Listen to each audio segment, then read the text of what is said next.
afternoon, everyone, and thank you for joining us for today's very exciting conversation. We are having a luxury mastermind here for Greater Metropolitan Luxury and have been very fortunate to bring virtually to everybody from the southwest corner of the state to the northeast corner of the state, Miss Debi Martin.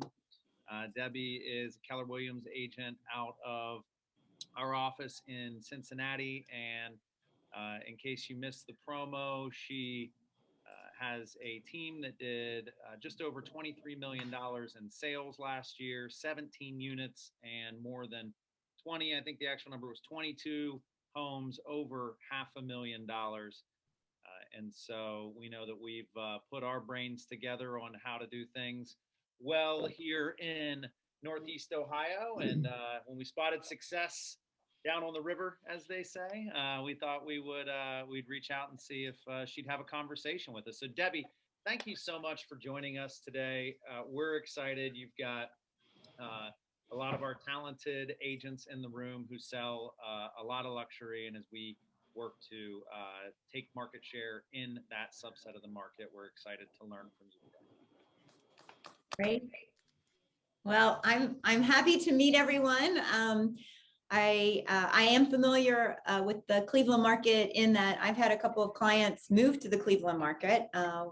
So during that time, I was out there looking for agents that could work with them, and so this is nice to see everybody, and and I'm happy to share with you what we do here.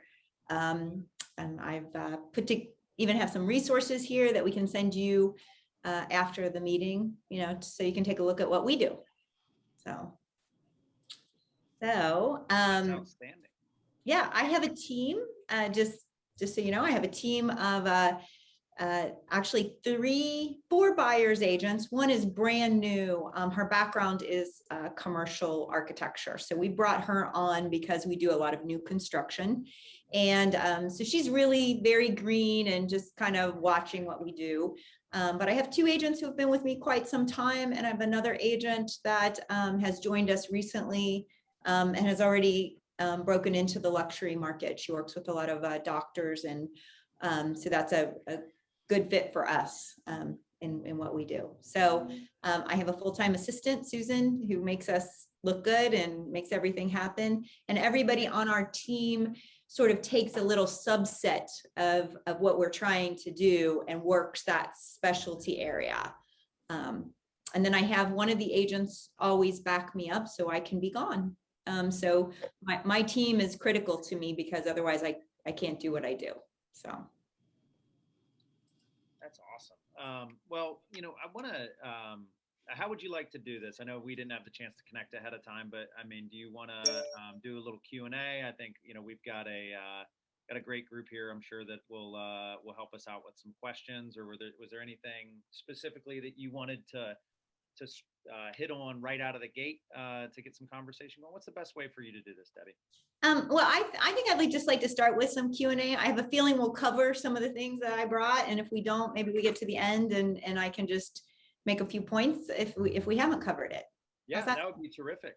Okay. I love that. One of the things that you kind of touched on there around there are 3 things that I heard you say in terms of the market and the clientele. One is like, who your clients are, what industries they work in, what professions typically lend themselves to the luxury market.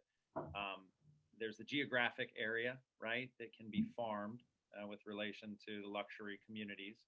And then finally, you brought up the specialty, which is maybe more of the new construction component. So how do each one of those play out maybe differently, or what would you say has been the big windfalls for you from a clientele standpoint, a location standpoint, and a specialty standpoint?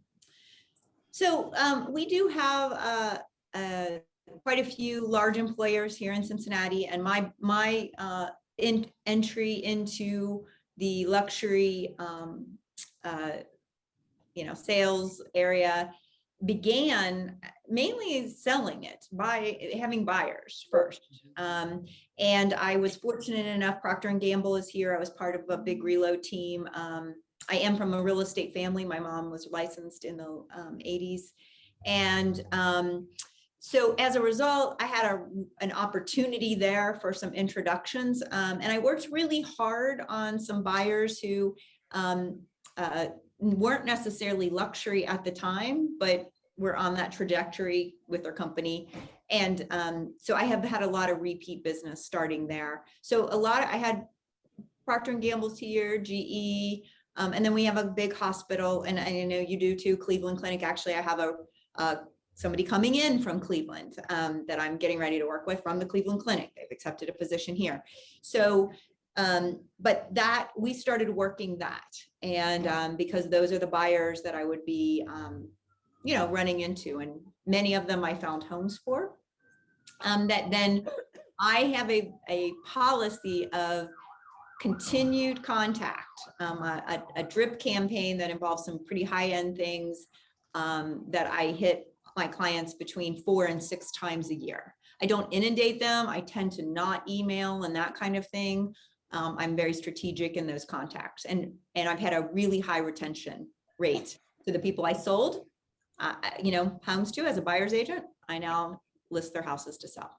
So if I'm hearing you correctly, you take a step back from 36 touches a year, right? Where 18 to 24 of those might be emails or automated texts in a normal model. And you say, hey, what are the 4 to 6 things that are really going to solidify me in the minds of my clients? Mm-hmm. Yeah. And one great tool that is an automatic drip. Is as soon as my clients, and there's a couple magazines, we're evaluating whether or not we're going to switch over which one, but I do this high-end magazine that's mailed, and it has great, high quality articles. It's all about housing and food and, design and vacation spots and things like that. That drip has been my most profitable drip. For sure. It goes out 4 times a year. I have clients say, oh, it sits on my coffee table and all my neighbors saw it, and various things like that. So that's been very effective. And then we always do something about gratitude around Thanksgiving and how much we appreciate, their business, having known them, knowing that they're in a wonderful home to celebrate the holidays, whatever those holidays are. We find that Thanksgiving's a really great time to do that touch. And then typically we do something else, a strategic market update, something like that, a real value add. Yep. Is that magazine, is that customized right now, or is that a standard stock piece?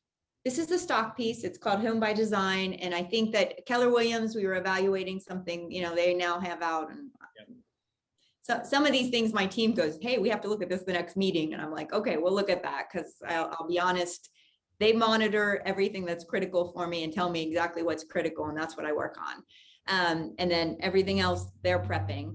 So, but there are at least 2 others, there's one that seems to pop up on Facebook periodically to me. I probably you guys do too, but I've thought about evaluating whether or not we might change that. But I really like the articles here. Good food stuff, good design.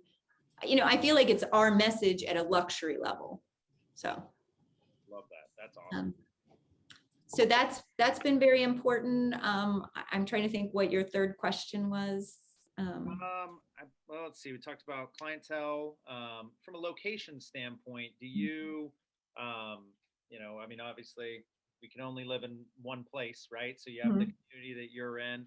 You want to be a part of those communities, but then how do you leverage your team to be, taking territory in specific markets or sub-markets as it relates to luxury? So as it relates to luxury, I have found it to be more effective versus farming a particular community, because I will tell you the top agent in Cincinnati, which is not with a Keller Williams office, is with a local. She lives in the second highest. You guys have the highest per capita income zip code in the state, but we're in the second. She lives there. I do work that area. I do it more on referral basis. I really find that once I have a client who is, I have them be my promoter, essentially. If they believe that I do a great job, and many of them seem to, they refer me, and I have a very warm introduction. It doesn't mean that I don't send something out that I just sold this for X amount. We're strategic on that because we find that maybe that money, it doesn't necessarily come back to us. But the touches, so we are very much a networking. We concentrate on our networking. And I just picked up a new person. I didn't have their house, but I had several other homes on their street. They will be moving in about 3 years. So again, on the luxury end, I consider it really important to have long runways where we have a lot of takeoff time and we have a lot of landing time. So we're not just looking for, not that I don't think business tomorrow is important, but the business I'm doing tomorrow is really business I've planned for years. It's, I get the phone call from my past clients or people they know, and I've been working that for a while. So. Yeah, I feel as though luxury is the market where, you work for 20 years to become an overnight success. I'm always curious of the conversations around breaking into luxury, right? Mm-hmm. In that it is such a heavy relationship game. And I love what you said, and I don't want us to lose it, is that, you focus on networking. You're a networking organization that then eventually helps people buy or sell their houses. Mm-hmm.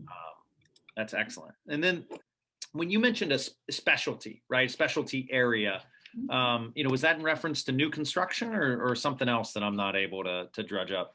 Yeah. So it's no surprise that new construction is now, we all heard all the news, right? So new construction it's easy to be at $1 million. I just met an appraiser today because that is part of my policy on all my larger homes. There are certain appointments and things that happen during the transaction that I make a point of being present. So my appraisals are very important, especially in markets where we've just seen a jump. But I was just with him and he said, yeah, $1 million doesn't buy much anymore. So that was really an interesting comment to me. I mean, for us, the beauty of that is we're commission based. So as those prices are going up, we're getting paid more as they go up at any level. But I do think that with new construction, I'm able to grow that. So. Sorry, we got a little muting action we had to take care of. Let's talk a little bit more about I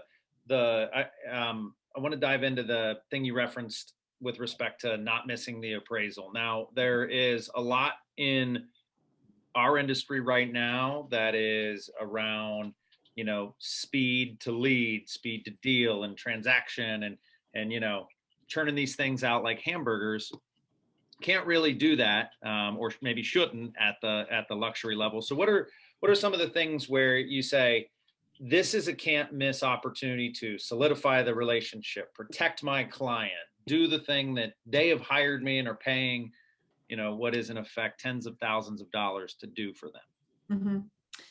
So I am very focused on, so anybody ever watch Shark Tank? I'm sure you guys do, right?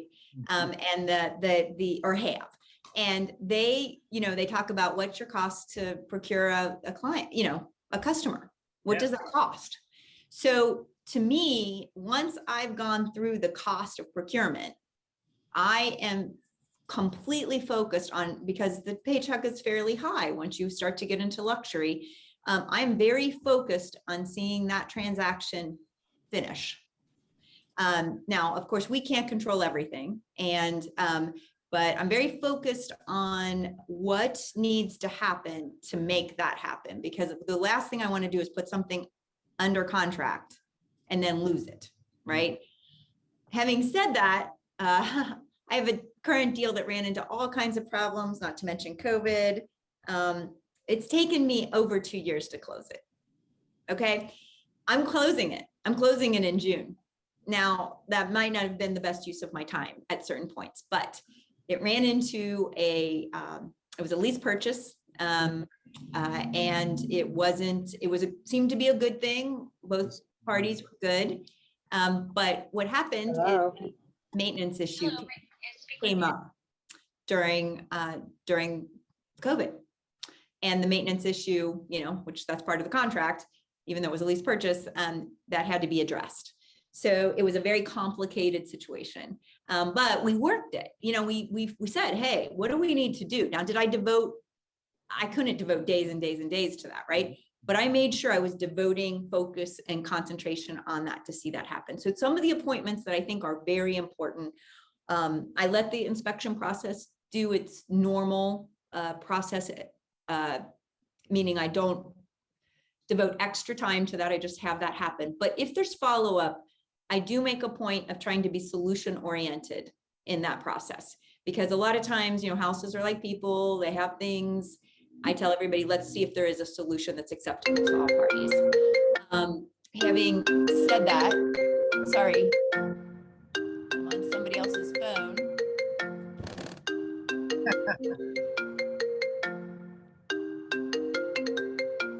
Sorry, Robbie.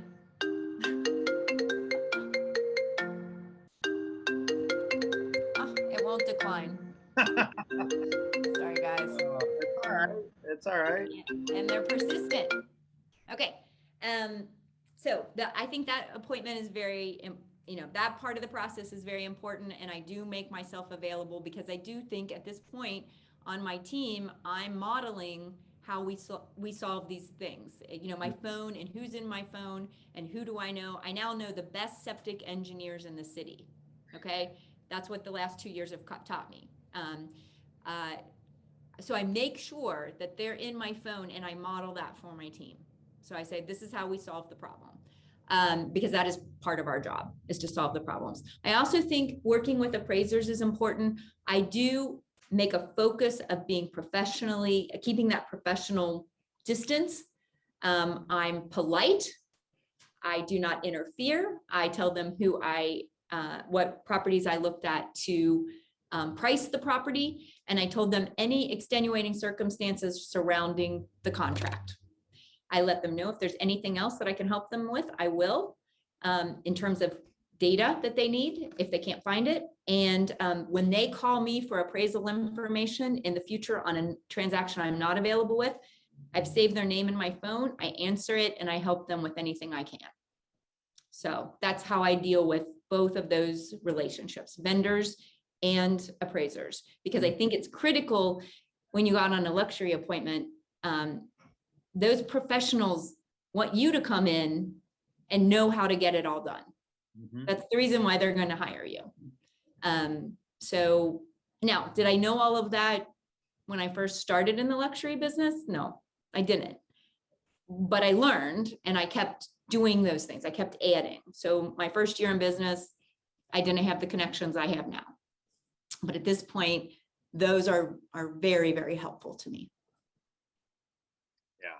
That is that's tremendous stuff, and I love the everybody you interact with, you're capturing them in your database and in your phone, so that you have a relationship with the people who you will invariably run into again, right? From the folks who are appraising for luxury properties, right? They are more than likely to appraise multiple luxury properties, and if you can be an asset and a resource there, all the better. You touched a little bit there at the end about this idea that the sellers or even the buyers in this above a certain price point are going to have different expectations, potentially heightened expectations for services or support that their realtor provides. Mm-hmm. What are some things that you might do for a $700,000 listing that you wouldn't do for a $250,000, or is it, hey, we set the standard at luxury and work it backwards and forwards, or, how do you approach the differentiation of your model? So I feel certain that staging is critical. So the first thing I do when I go to a listing appointment or I'm preparing for a listing appointment, I try to learn as much about the house and the comps, like all of us will, before I go. I also try to see if even if I haven't sold anything directly that, in the neighborhood or next door or something like that, I try to find out a colleague or somebody else who may have. I try to use those resources to make sure I know the product. When I go, I do explain, my mom said it the best, there's a house to live in and there's a house to sell. She's been saying that since the 1980s. It was a different thing then, it was before HGTV. So we didn't have to worry, if you made your beds and did your dishes and swept the floor, you were probably okay, but it's different now. So I do explain to clients that I'm going to make a lot of suggestions to them, including having a staging consult. At a certain point, I pay for that, even if I do not use the staging company. I have a couple relationships here, because I actually have a staging warehouse, but I pay for that consultation a little bit to take the bad guyness off me, that I'm criticizing and, their house. Yeah. But I do think it also helps me because I find that I have a particular style and sometimes I want to stage everybody's house my style, right? And that's not necessarily what we're trying to do. We're trying to make the house look as the best it possibly does for, can for its style. So I do stage. I tell everybody, nobody wants to buy your dirt. At the luxury level, they want it. They really want new. It's what they want, new or newly remodeled. Even if somebody says, I want an old house, they still want it to be like new. So with the character. So I tell everybody, let's get this thing so clean. We clean it from the roof and the chimney and the gutters and the windows and the landscaping all the way through. It's got to be spotless. And every dollar they spend that way, painting, that kind of thing. So I do that whole consult. I tell them at the very least, it's got to be spotless and not need any deferred maintenance. That's obvious. Maybe it needs a roof, but we can work through that. We can price it accordingly. But those are critical steps for me. People say, well, what happens if the person then doesn't want to work with me? And I am selective on who I want to work with. I have had situations in which I learned that somebody cost me so much time and emotional energy. And we all know this. We are in a business, and I just put something under contract in the last 72 hours for a very high-ranking person at Procter & Gamble. And he said, Debbie, I can do this all day long when it's business. I can negotiate all day long when it's just business. When it's the house my kids grew up in, this is a lot harder. Yeah. And so we all know that it takes that toll on us,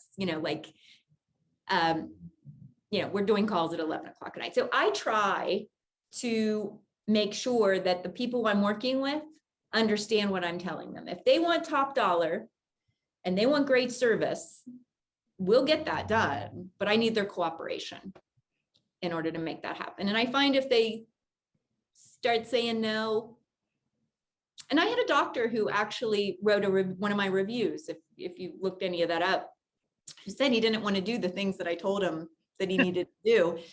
And he did almost all of them.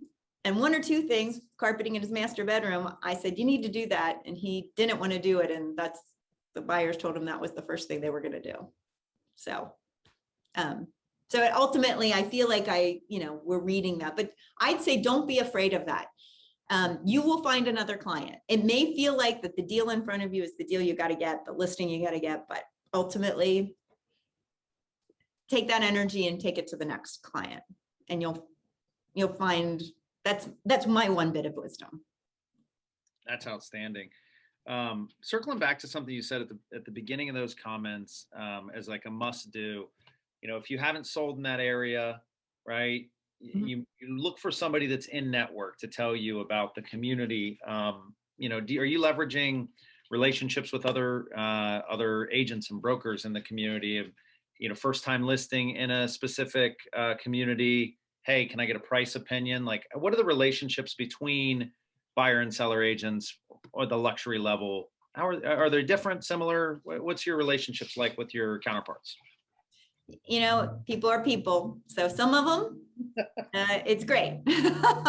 And some of it, I know they see me as a competitor, and they like to compete, and they want to make it about that. To me, most of my clients, I don't think they would go to another agent most of the time.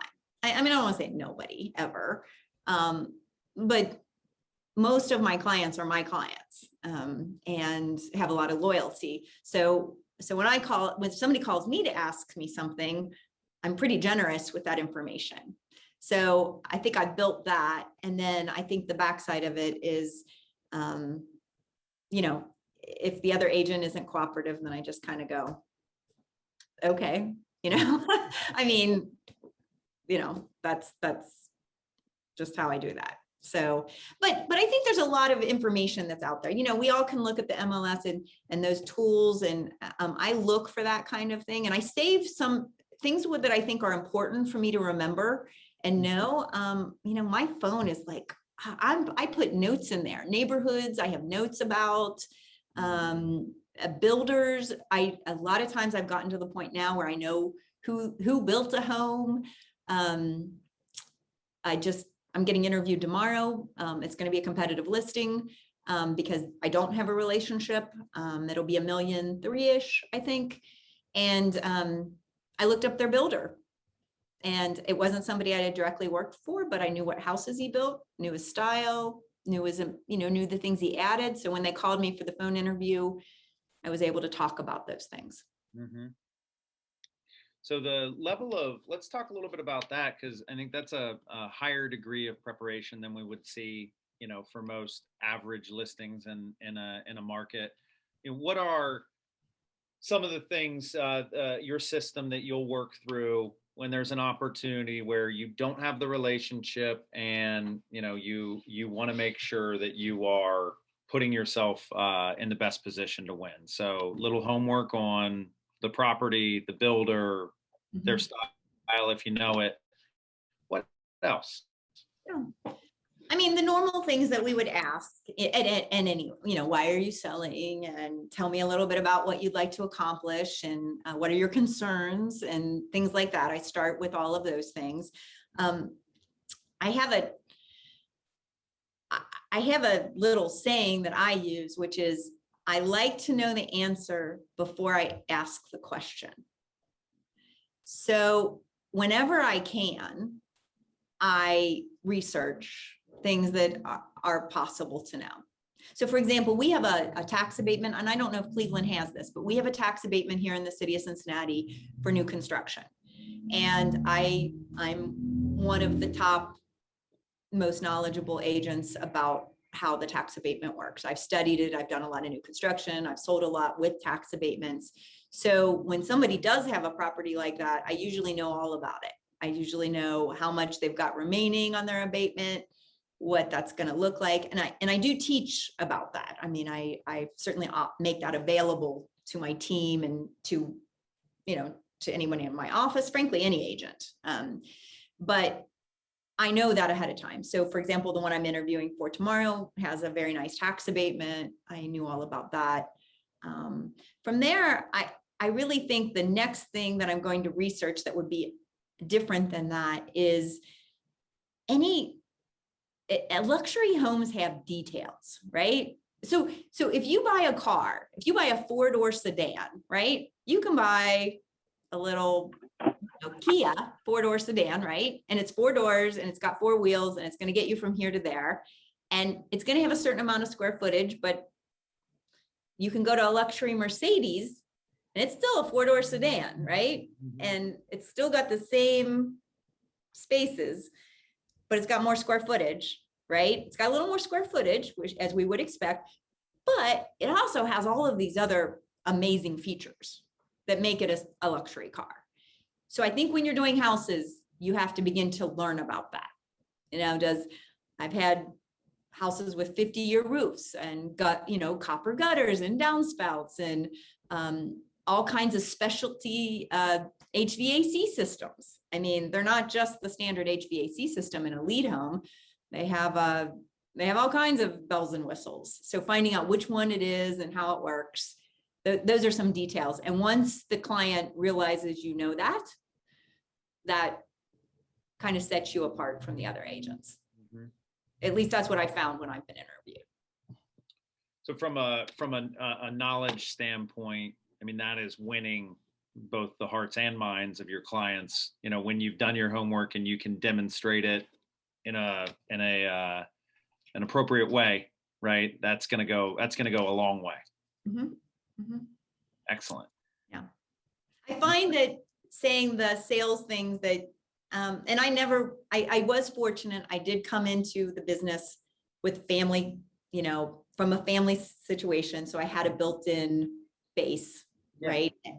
But I always do tell people the one negative about that was that my mom was my realtor and everybody else's realtor that I knew. Right. So it wasn't like I automatically came in and Debbie was going to get, you know, like business. Having said that, you know, I did kind of cultivate how I got into the business. You know, I kind of said my mom didn't want to do relocation anymore. So I did it. And my mom didn't love new construction. So I did it. And what's two of the negatives about those things? They usually both require a lot more work than the standard business. So that's how I kind of got into it. And those two avenues actually helped build my luxury side. But I think other people can do it. I do have one thought, though, about how you do that. Okay. And that is just like everything else. And a couple of my, you know, colleagues here, you know, will tease me. One guy, one day I came in my jeans and my, you know, my Chuck Taylors, and I had a t-shirt on. He's like, I like to see you casual, Debbie. And then he tends to be more casual. I will tell you that you will, you know, Robbie can speak to this. I tend to come in probably a little more dressed. And that one reason is that I do think many times I've gone on appointments, last minute appointments, somebody's called and wanted to meet me, something like that. And by my feeling like I'm in my uniform to go do that work, I feel more prepared. You know, I feel like I'm not too casual for what the business they want to do. Because, you know, usually they're very successful. The people that are going to be selling $1 million, $1.5 million, $2 million properties. So while their work environment might be business casual, I still think they have an expectation of the first few minutes they're going to meet me. You know, can I get this done? Do I have it pulled enough together to do what they're going to be asking me to do? Right. So, I mean, you know, how you present, right? From a listing presentation standpoint and also from a professional appearance standpoint. I mean, you know, you only get the one chance to make a first impression. And that can be powerful, especially in I mean, you know, I think, and tell me, do you think that there's even an even bigger opportunity to then separate yourself from the masses that, you know, now that we're in a post-COVID environment where, you know, sweatpants and maybe the more casual outfits are more commonplace as they more so than they've ever been. Like, do you just see that gap widening? I do a little bit, and then I tell everybody, no, remember, I'm not 30 anymore. So I mean, you know, my son is one of the people on this is my son who's an agent. So so I do think that, you know, I'm a Gen Xer, and probably, you know, when I was interviewing, you know, when I first got started, you know, the dress code was different for sure.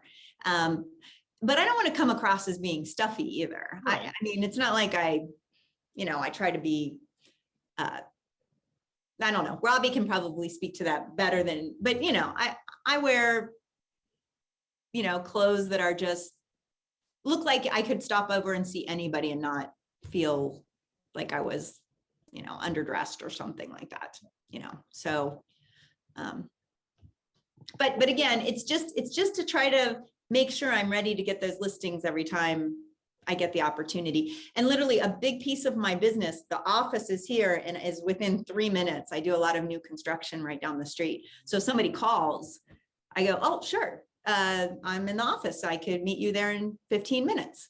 Yeah. So I want to be ready to go. I grab a packet of information for them and I meet them in 15 minutes. So that's outstanding. And I mean, yeah, I mean, we don't get to decide when our clients are going to buy houses, right? mm-hmm. So, one thing that I feel like we consistently hear in conversations, or I've consistently heard in conversations of, learning more about the luxury markets is that, there is, that networking opportunity. We have to be, participating in environments, be a part of groups, and doing the things that people who live in $1 million homes do.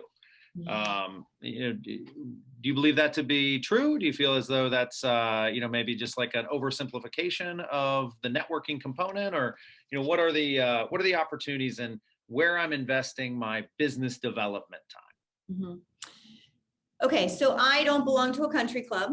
And Robbie will tell you that I am not highly social, meaning that when I do get some downtime, because I spend a lot of hours working. When I do spend downtime, I do prefer, my husband is at our place in Florida.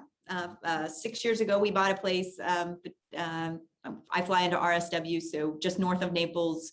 Mm-hmm. So my long-term plan is to be licensed in down there, but for more fun, I'm not going to run this level of business down there. But people who I know and have come referred, I probably will do a little work there. But so I don't like to do that. I will tell you, I know of agents who have done that, and I do think that they get the opportunity for business to get a social membership if you don't play golf at one of the country clubs and be visible, volunteer, with, the ballet or the Playhouse in the Park or something like that. I do know people who have done that. I find that for me, I want to be who I am. Mm-hmm. And I really don't want to compromise that. So if that got me more business, I mean, I like the Playhouse in the Park, don't get me wrong, but I just don't know that I have a lot of volunteer time to do that kind of thing. So I think that, right. I think that can work for the right person, as long as it's who you are. I mean, as long as it's authentic to you, then I think by all means, go for it. But I do think people are looking for authenticity. And I don't mean that just for the luxury market. I think that you can get business by authentically being you. Right. So I'd say just do that. But as you build your business, as you get those listings and you get your brand, that's what I pride myself in, as I'm creating my brand. Then, market that. Yeah. Let people know that that's who you are and what you're trying to do. And, whether that's in farms, horses, I mean, you can sell at a certain level and do that. Or if it's downtown condominiums, or if it's waterfront property. I mean, to me, it's more finding what you really like, mm-hmm. and what you're really good at and what really fits you. And then it doesn't become as much of a job, right? There's a fun element, plus you're making money. And for you, that was getting into relationship through Relo for some of the big shops in your area, and then cultivating those relationships over, what has been a strong career as they grow into luxury price points, and then spreading out for referrals amongst that. Is that right? Mm-hmm. Yeah. And the two things for me that are authentic is I am a native Cincinnatian, so I'm in the middle of the country, not on any water. And the international introductions that I have had through my career are just phenomenal. I've totally enjoyed it. I've met people from all over, And I could not have experienced that at the same level if I hadn't concentrated on a specialty in that work and networked that. And then the second thing is I really like new construction. I have one builder that I represent who we sit and we work for hours on a new floor plan for what he's going to build. And I love it. And so when I'm working with somebody who wants to build a house, I understand what's going to happen. I'd be a builder if my husband thought that kind of risk was worth it. And he says, no, he doesn't think that is. So. But I mean, that's a great example of those things are, those are authentically you. You get energy from it versus, drinks at the club, right? And so you do more of that and less of the other, and the business follows. Mm-hmm. Exactly. But if you like the club, do it. And if you like playing racquetball or not racquetball, hold on, what's that new pickleball? Pickleball, right? That's the new thing, right? You can network all day long out there. So, and usually it's people who have extra time and are concerned, I think that the odds of you meeting people that would be potentially luxury market people is pretty high. Pretty high. Yeah. In terms of the, in terms of the, the changing environments that we operate in. And I mean, relo companies are still a thing, but they're not the only thing from some of these corporations. Somebody threw in the chat, like, anything from a networking standpoint to just build or deepen relationships with, people inside of those companies. Have you ever struck gold with a relationship with like an HR manager or someone like that, is maybe going to be, I guess a little bit ahead of the curve in terms of identifying those opportunities or helping you identify those? Yeah. My favorite client that made my career in a lot of ways is a guy by the name of Bob. And I was very fortunate. He was in HR, and one of his jobs was to bring people in to Cincinnati and make sure that some of the critical people they wanted to recruit were well taken care of. And this is back when we were all getting evaluated in relocation, and I had high evaluation and a lot of high evaluations, and I had the opportunity to bring him in, and it was a real test of me. And once we did that, I haven't had a better referral source ever. So he's and not only just for people he works with, his children multiple times, him multiple times. They've become, really, important people in my life, that I don't necessarily go to the club with, right? But anytime they call me, need something, if they could be in another city and say, hey, Debbie, we're getting ready to build this house. And what do you think about how this looks? And I said, well, does it fit with what's going on there? But do you like it? And what material is it? And, they still call me for stuff like that. So that's tremendous. That's when you know you've built the right kind of relationship as a trusted fiduciary. Yeah. But I do think that is important. Find the people that you've worked with that really you had a great experience with, right? Mm-hmm. And think about how that fits for, our business can be very challenging. We all know it, right? We've all had a moment where we've probably quit. So what I want to say is if you don't concentrate on that experience, but you concentrate on the experience that was the one that you went, wow, I wish I could duplicate that a bunch of times. I think that you'll find your space, and then the business is for all its, pluses and minuses, but you'll find it and it'll feel right. And again, quality in luxury, it's quality, guys. It's quality. That's what you're looking at, not quantity. It's quality. And if you focus on that, I think, at least for my career, that's what's made a big difference. Yeah, that's excellent. So we're barreling towards the top of the hour here. And so I just ask anybody on the call who has a question or wants anything revisited that Debbie covered with us this afternoon. Let's go ahead and drop that in the chat, or feel free to unmute. There's a few of us on the call that, we can probably not talk over each other. And then Debbie, you also mentioned that you had some things laid out or some things you wanted to touch on. Did we cover everything that was? I wanted to just show you, as I've kind of built my brand, we've spent a little bit of time on short run printing to mirror some other things so that we have like a cohesive package, a cohesive brand. I think that is important when you walk in luxury. People want to see that you spend a little bit of money and a little bit of time doing something. So we have these packets that we've done, and it tells our team, it allows my team to get the benefit of me with them. So a couple of our agents have been, when they go on an appointment, a lot of times I accompany them if it's a listing appointment, but if not, they kind of use this as their calling card, and we have our statistics and just tips in the process here. So we have it for both buying and selling. And then we also have a larger business card is what I call it. So we just try to, we think that our business card might get lost sometimes. So when we're looking at luxury, we try to make this available. And so all of the agents, again, on my team are then able to share this. And then beyond that, when I go to market properties, and people love this, it's like seeing your own picture. So I show them, I try to find, this has my old picture on it, but I try to find either houses of people they know that I've sold, because then they go, oh, that's Tim's house. I love Tim's house and it really looks good there.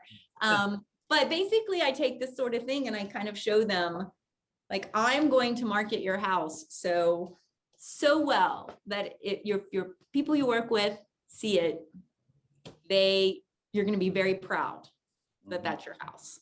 So those are just a couple of little things that we work. I don't want to say they're little things. We've spent a lot of time and energy trying to work on what those look like. So. And that goes back to your comment around, it's about quality, and so really almost over investing in the marketing aspect, both for yourself, your team, and then most importantly for the client's property, right? Because it is, at a certain point, it's about price, and then it starts to go back to being a very emotional thing, right? Right. And so my acquisition cost, though, I want everybody to keep this in mind. There are a lot of programs out there. There are a lot of dialers. There are a lot of other things that you can hire.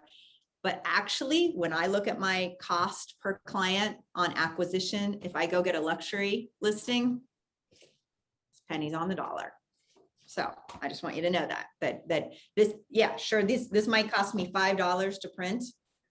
When I print 30 of them, that's not a lot of money in the scheme of things, but it does have a lot of impression for the client.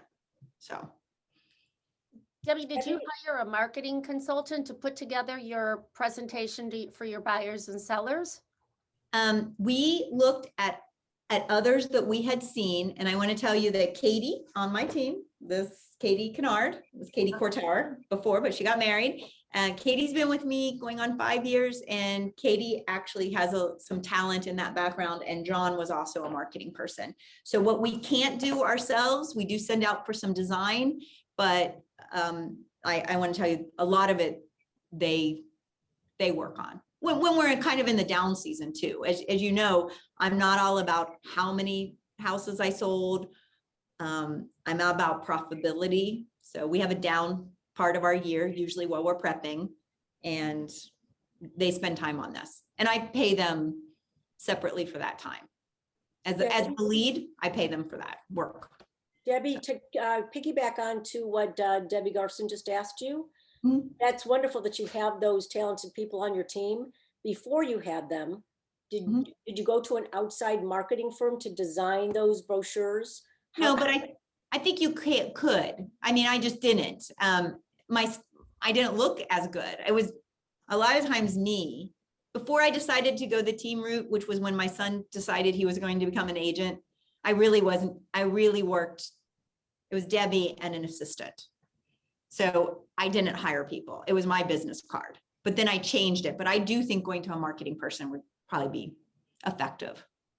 So do you use that same brochure for all of your, so do you take it to a printer? How do you prepare that? I prepare my own. I have a marketing assistant, but I prepare my own brochures here.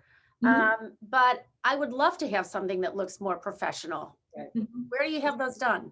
So you can look for short run printing. So you can Google short run printing and you can either have it. We're very fortunate that our short run printing is all done within 10 minutes of here. So we literally send in our brochure at 10 a.m. and we get them at 4 p.m. and it's that easy. And they're a few dollars each. You know, Right. but I would look, I am sure Cleveland has short run printers. Oh, yeah, I'm sure. Yeah. I would think Kinko's is a short run printer. Yes, yeah. The one we found is a little bit higher quality and a little bit better than what I found I got at Kinko's, but yes, I think you could. Okay. And then in addition to the, when you're meeting with the seller, in addition to the brochure you give them with the tips and, you know, how to stage your home, whatever your brochure reads, Mhm. do you have a standard listing presentation that you take on your luxury listings? So I take how to sell your house. Uh-huh. I customize my resume or my sales based upon how well I think they align. I find that if I'm going for a really high-end listing, I want to present a little bit differently than if I'm going to an $800,000 listing. Okay. Essentially, I don't want them to think I want them to feel comfortable with me. So I don't want them to feel like, oh, she only sells $1.5 million houses. Right. You know, so I want them to go, I'm going to have time available for you. Mhm. So I customize it a little bit. So Excellent. I would recommend that because I do think that the canned, and again, I don't mean that in a bad way, but I do think if you're going for a $300,000 listing, first of all, I don't know how the Cleveland market's working, but a $300,000 listing here is Gone. gone, 22 offers, Right. 50% above asking, people crying. I mean, it's, that's what that is. I think in a luxury, what we're trying to do is say, where can I get you? What kind of pricing can I get you? And I think that's a little bit less exact. At least here in Cincinnati, it's not as an exact science. It depends on the house, really. So the property. It's an art rather than a science. Exactly. Yeah. So how is the Cleveland market? It's wild. you pretty much nailed it. I mean, listings are as good as gold. Properties go within days, all over asking price. It's been a pretty wild ride. It's April and May have been hot. Crazy. Yeah. We're all learning a lot. Yeah, right. It's a new market, and it'll be a new one probably in 3 months again. And one of the questions that came into the chat, Debbie, was around holding open houses for luxury listings. Like, what's that look like? Do you do it? Do you not do it? Is there a reason why? Yeah. So I first of all, I ask the sellers what they want to have happen. And because some of them aren't comfortable with strangers walking through their house. They just aren't. I mean, and they ask a lot of questions about, will I be in attendance during the showings? Mm-hmm. And my answer to that is, like, for Sunday, I had a house that came on the market at 1.585. It did sell in multiple offers over asking in 24 hours.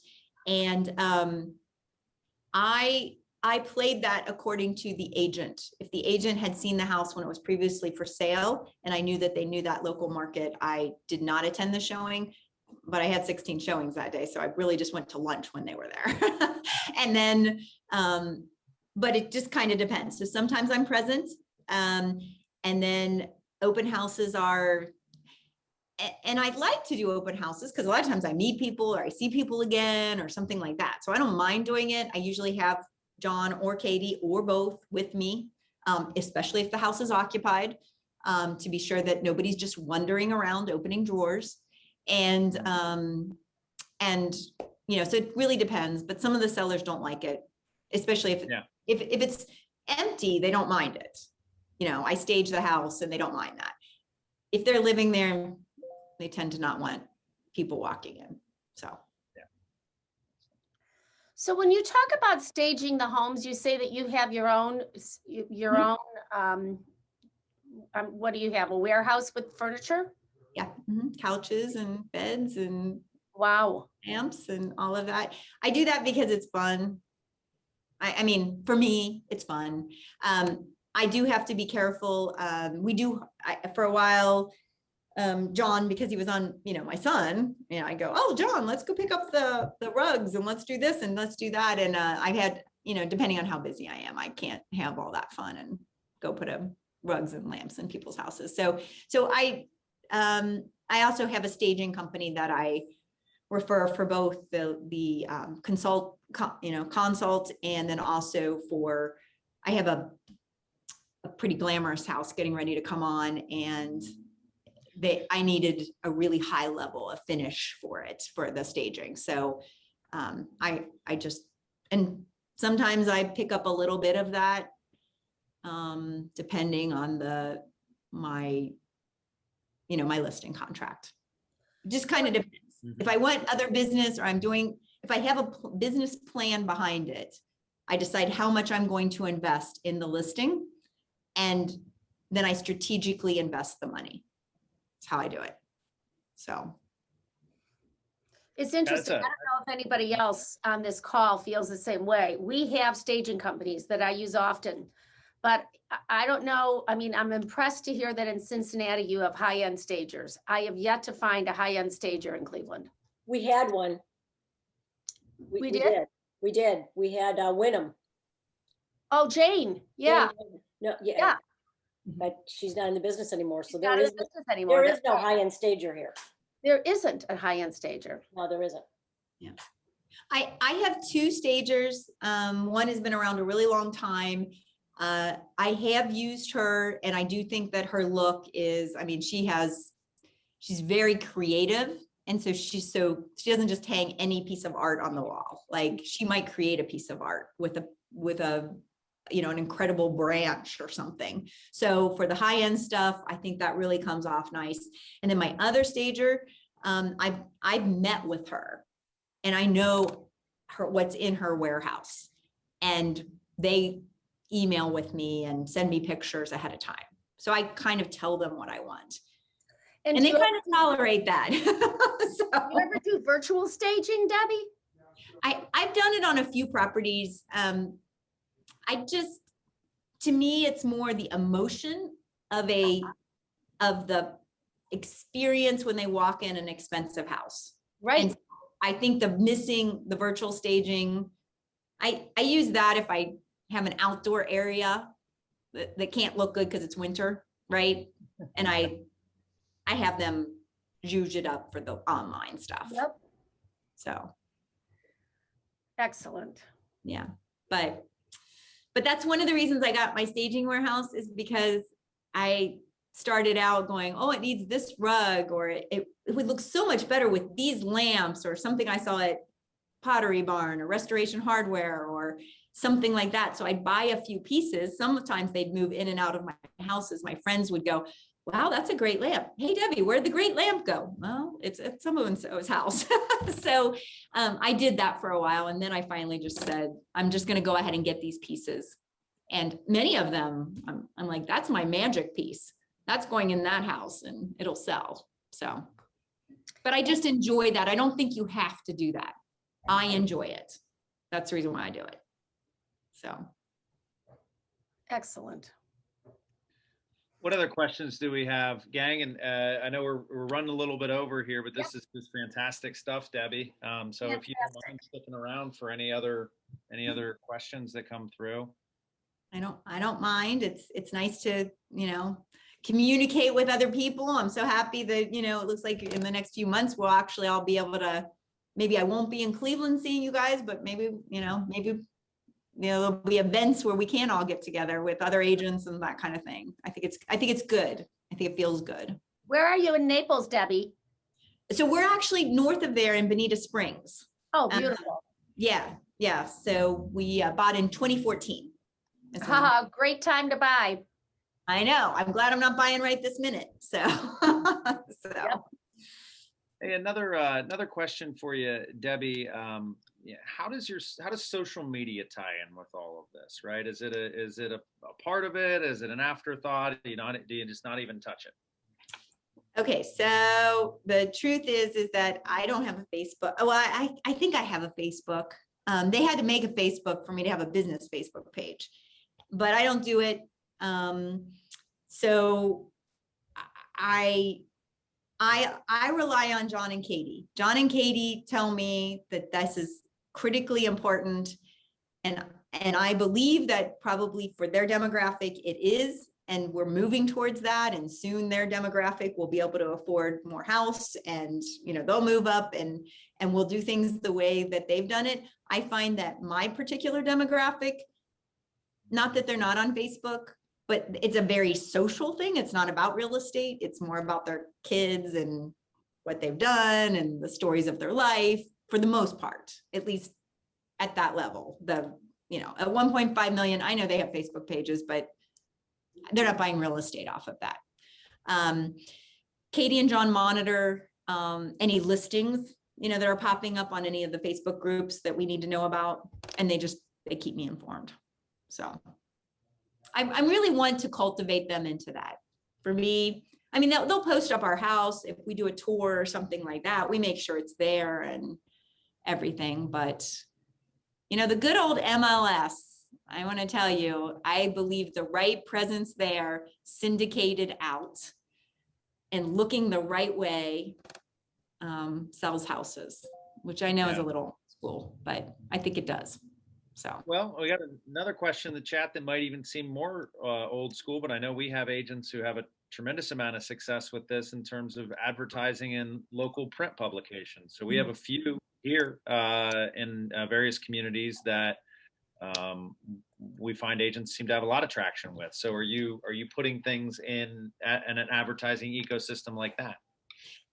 So yes, Business Courier and Home of the Day, which is more of an online print. That is definitely my, I believe that the per capita income of the readers of those, are high enough that they're going to pay attention to my properties. So I have definitely used that in the past, and with success. And then sometimes I market in those because they just see our ongoing presence. All the new construction I do on Riverside Drive. This is my little brochure for that. And I have, probably, I don't know, I've got a whole bunch in the MLS. It's all new construction. So it looks like it takes me forever to sell it, but that's just new construction. Sure. But I have even more than that. So I always have options for people. So they seem good buyers for that kind of thing. So I like them to just see that that's what I'm doing. Yeah. Jumping back, similar to the open house, brokers opens, are those part of the equation post-COVID? I mean, those coming back for you? Yeah, we would definitely do that. We do like evening networking things, wine and cheese, come and just, check in and network. Yes, absolutely. And I do try to attend. I'm not as good at it as Doug Mansler's and I team up on some things. He's here and he's one of the I don't know what Robbie can say, whatever that. But anyway, Doug's important to our office here, and he likes to socialize, so he tends to go and do that. And I don't mind socializing, but again, if I get a chance to go socialize, I'd like to be on the boat out on the water in Florida is what I'd like to do. So I work really hard, 16 hours a day here when I'm here. And then if I can go, I go. So. That's awesome. Awesome. Great. What else, gang? let's bring us home. Any questions? I think this is the quietest Nancy Emmerman's ever been in all my years with the company. So I'll say, Nancy. no, Debbie, this has been absolutely tremendous. Thank you so much for joining us this afternoon and for giving us some insights into your business and the way that you think about it and the way that you approach it. I have pages of notes here that I will be putting together for the folks in our luxury group. And then also, we recorded this. When we get it downloaded and up on our YouTube page, I'll make sure that you and Robbie both have a link, and that way you can share it out and use it for anyone who wasn't able to make it. But I just, very much thank you so much for answering the request in the call, and this has been really wonderful. Well, thank you. And, I hope that at some point I can see everybody at, either again like this or at something, we do here at KW. So I'd enjoy doing that. So. Absolutely. Okay. Absolutely. All right. Well, have a wonderful, wonderful rest of your week. And we hope to see you again as well soon. Thank you. Thank you. Thank you.